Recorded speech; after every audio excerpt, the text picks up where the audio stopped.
Hello everyone, welcome to A Foreigner Farming in the Philippines. Well, I'm finally getting around to the coffee trees. I'm going to make little basins for them and fertilize them, and I'm going to finally do a complete count of how many we have. There was a full complete row planted along this edge of the pond here. I'm going to go all the way back up here and make sure that we've gotten them all.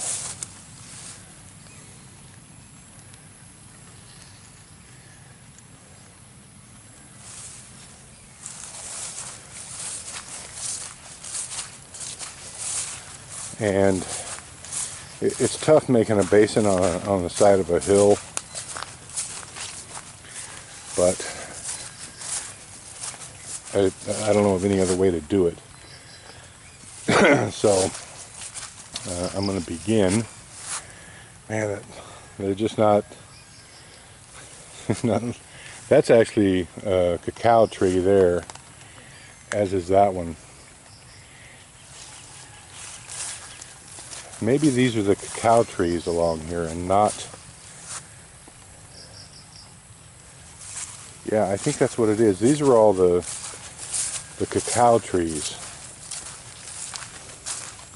and not the coffee trees. Regardless, either way, they're getting basins and they're getting fertilized. So, I'm going to begin.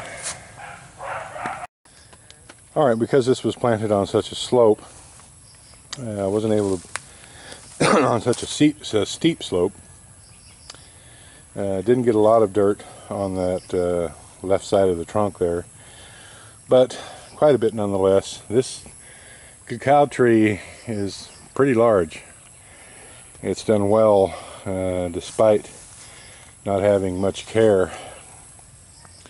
All that is just a basin there. The water will catch on this side of it, and it will hold it in drier periods and not just run straight off into the pond.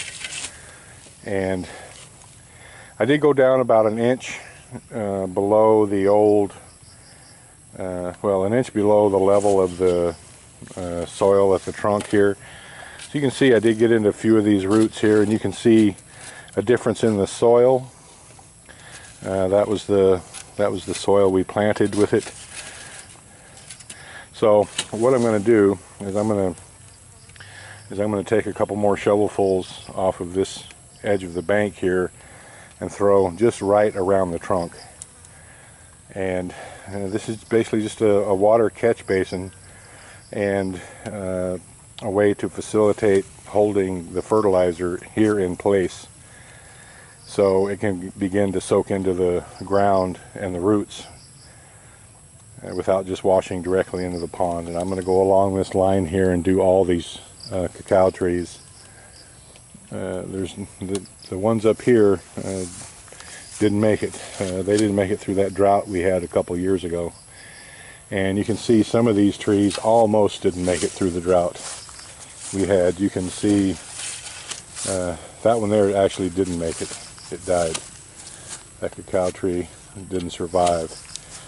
And this one here, there's a lot of dead on it, but it's you know, it's trying to live, it's trying to recover, but it almost died from the drought. And none of these are really loving life too much, so they're going to get some love. It has finally stopped raining. I didn't really want to do this in standing rain, so I've waited about an hour and a half for it to quit raining. Now it's time to get after it. Alright, I'm done, so I'm going to show you what I did. I got these basins here pretty much done, best as I could get them. There's, let's see, what is it, 1, 2, 3, 4, and these are all cacao trees. I had thought these were coffee, but they're cacao. There's 5, 6, 7. I busted away a little bit of this spillway so that these little trees here would have something to catch water.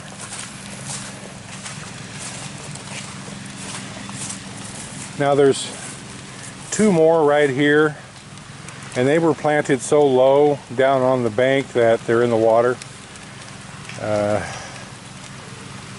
They're on their own. There's nothing I can do for them because their trunks are actually sitting in the water. So I don't know how they're going to do. I would assume they will die from root rot or whatever. This is a lemon tree that has survived. It's not a Mayer lemon, it's a different kind. I don't know, I forget which kind of lemon this was. I do know we had planted two here.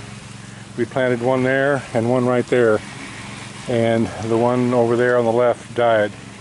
But this one has survived. It's actually producing fruit, and I accidentally chopped up one of those little lemons right there. It was on this branch here.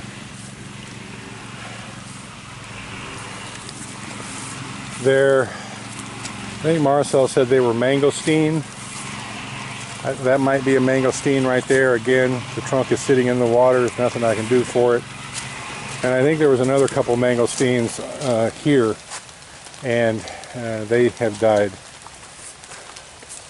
So there's more cacao along this side of the bank. I lost count. I don't know, whatever that was.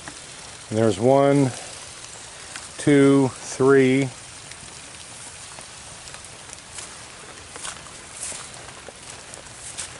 4, 5,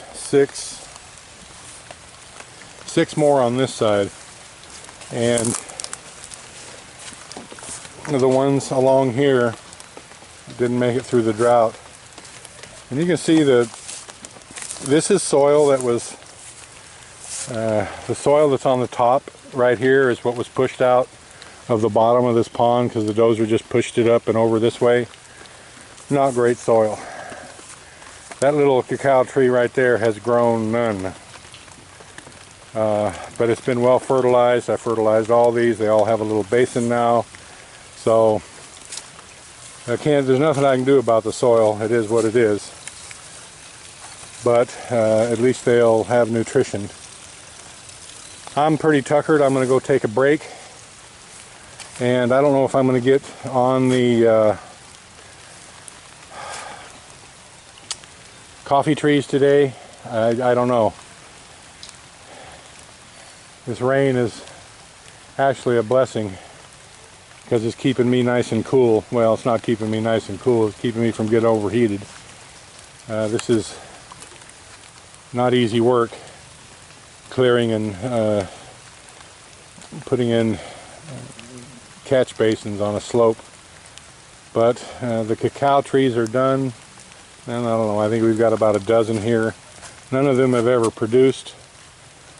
As I recall, it takes 5 years or so for cacao, and these have only been in, I guess it'd probably be their third year. They were put in 6-8 months after the pond was dug. So in a couple years I'm hopeful that we get something out of them. Break time. Thank you, everyone. Oh, and I don't know if there's more cacao planted close to the bank along there or not on the other side. Knowing how I think, I probably would have wanted a ring around this pond of the cacao trees. So I don't know how many more. I think they're coffee trees on that side, but I don't know. But I'm done for here. I'm done for the ones that I can easily find.